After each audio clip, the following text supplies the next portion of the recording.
Thank you, Hannah. Now you may be wondering, where did Steve go and who is this? Hi, everyone. My name's Linda. I'm the newest member of AdWanted's content team, and I'll be spending the afternoon with you introducing all of the fantastic speakers and sessions that we have. Now, our next speaker is at the forefront of how platforms evolve. Spotify has been working hard to increase the amount of video on their platforms, and here to give us a sneak peek at the innovations that are redefining user engagement and new opportunities to advertise with video on Spotify is Chloe Wicks, Global Head of Product Marketing. So please join me in welcoming her to the stage.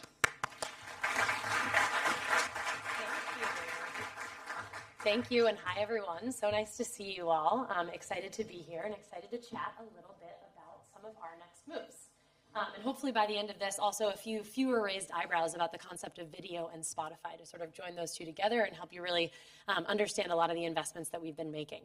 But as with any great story, I think before we get into the future, we really do need to take a bit of a step back into the past and ground ourselves in sort of the evolution of Spotify and where we've been over the course of the last 18 years or so. So if we go back to 2008, picture yourself in a world where skinny jeans and middle parts and Napster and LimeWire reigned supreme. And I think all of us who were sitting around on our home computers at that time, adopting a lot of great music, but also a lot of viruses for our Dells and our Lenovos, was a moment for our founder, Daniel Ek, to really think about the fact that it was important for people to have access to music, first and foremost, in a way that was free, but equally important in a way to make sure that the creators, the artists, the producers, everyone involved in an album and a song was actually able to bring forward their own revenue stream and for them to get credit and for them to get paid and for them to make a living off of the art that they worked so hard on. And so that was really where Spotify was born. It was out of pure utility. It was not out of entertainment. It was not out of curation. None of the above. It was just about utility. But then as we fast forwarded into sort of the middle era of Spotify, so about 2013 to 2018 or 19 or so, that was when Spotify started to develop a very intrinsic relationship with the people that were coming into the platform. And for those of you who have used Spotify, who know about it, who have used it as a part of sort of the evolution over the years, you know that in the early days of the use of predictive AI, that playlists like Discover Weekly and Rap Caviar were born. It was a way for us to really sort of take into account the listening patterns, the listening behaviors that you all were sort of putting into the app and come up with a curated experience that allowed you to discover net new talent. And this, once again, was not only a way to make people really feel like the app provided them with a value exchange, but it also was a way to make sure that smaller artists, especially those without big deals or big marketing budgets, were able to be discovered and make a name for themselves, even without maybe having signed a deal. But what I really want to talk about today and what we want to focus most of our time on is sort of the era that we've entered in and that we've been investing in since about 2019, and that is our personalized entertainment era. And the thing about this time period is that it's not necessarily just about the major content investments or the deals that we've done that I think a lot of you are probably very aware of, but it's also about just ways that we are continuing to sort of build off of that curation experience to a world where we are going from one to few, let's say maybe hip hop fans, for example, to one, to being completely personalized to the way that we offer our services out to users around the world. And so you may have used, dabbled in, heard of, experienced a couple of these features that you can see on the screen here. AI DJ has really brought back the ethos of a DJ on your radio station who's giving you context, who's really helping you understand not only what you're listening to, but why you're hearing it.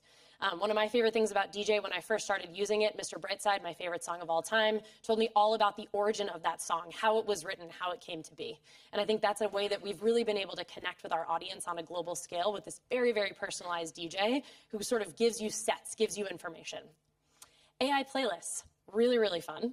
Actually puts the power into your hands when it comes to defining what it is that you want to hear, not just by searching for a genre or an artist, but literally by putting in a prompt that says what you're feeling. For me, one of my favorites and most recent, which I feel like you will all appreciate, after a long day of reviewing contracts, who doesn't love doing that, I actually asked it to make me a playlist to pump me up after a long day of reviewing legal documents. An unbelievable amount of S Club 7 was brought to my attention, and so that was a really, really fun one for me. Highly encourage you to test this one out if you haven't already. But for us, and of course, not to be missed, Wrapped. Hopefully all of you were able to dive deep into that just last week and really sort of get an understanding of where your journey was across all of the content on Spotify over the last year. But what do all of those investments really add up to? What do those really mean in terms of people who are using Spotify and the way that their behavior is changing? I think the number one thing is, first and foremost, time and engagement and depth of engagement when it comes to the way that people are using this platform. 2 hours a day, if not more, depending on the age group that you're looking at, who are coming to Spotify and using it constantly. And over 90% of folks who are on Spotify see it as something that is inherently and intrinsically a companion to them through every moment of their day. And I don't necessarily think I need to go into detail here, because first and foremost, sort of the idea of music and podcasts as well are well established as being sort of the narration or the soundtrack to your life. But what's been really exciting is, as we've seen these numbers grow, and we've seen this sort of intrinsic commitment from our users to love Spotify, to treat it as a daily companion, their expectations are also changing in terms of the types of content that they are experiencing and being able to connect with on Spotify across the board. And so for those of you who use the app, you've probably already seen a few of the things that I have up on the screen here. It's something like our Canvas asset, which instead of seeing the static album art, sometimes you'll sort of see that little clip. It doesn't have sound associated with it. It's just sort of that immersive moment where you almost feel like you're watching a music video, but it's not, because then it loops for 6 seconds and you realize you've been watching it probably for too long. But we've been making these investments for a very long time when it comes to the type of content that shows up within Spotify. And this has been a really great opportunity for us to have conversations, not just with creators, but with our community, and then also advertisers, to really think about how we best sort of optimize the flywheel across all of these 3 areas of investment. And when it comes to just raw data, when it comes to time spent, I think we saw some incredible analytics in the last presentation. For us, when we look at time spent, not just watching and streaming, but also browsing, exploring, looking, searching, really our consumers are expecting Spotify to be able to bring them the experience that they are searching for, whether that's listening, whether that's watching. We're incredibly proud of these stats. We're incredibly excited to see well over 30% growth when it comes to time spent with the app in your hand, in focus. And I think that provides a lot of interesting opportunities for us when it comes to content, and then also, of course, advertising. So let's talk a little bit now about video content on Spotify. Because I think this is also one thing that, especially for folks who are sort of bread and butter, tried and true, playlist warriors, podcast warriors, the concept of video may or may not be completely salient to you when it comes to the way that you use this app. But one of the things that's interesting is, first and foremost, Spotify is and continues to be the #1 podcast platform in the world. And podcasts, of course, were born from a listening experience. But as creators started to grow their audiences, and we sort of lovingly and affectionately refer to them as podfluencers, because folks are looking more and more towards podcasters as sort of the #1 voice within their sphere when it comes to getting their news, their advice, really understanding the world around them. And so for us, when it came to connecting with creators, they were very, very clear with us and said, you know, when we throw a camera in the room and we're recording these videos, when we make sure that we're able to actually connect with our users in this way, we start to see a couple of things. Number one, an incredible amount of growth and retention for folks that want to come back and sort of see these folks as people instead of just voices in their ears. But number two, also a really healthy rumination between the concept of listening and watching, and listening and watching. And so for us, as we've architected the product around video, starting with podcasts, excitingly moving into music video as we look towards the future, what we want to make sure is that we're not just showing up or waking up tomorrow and saying, yep, use Spotify to watch video now. Because we know that we would never be able to maintain that sort of ethos as a daily companion to our audience if we did just limit them to one bucket versus another.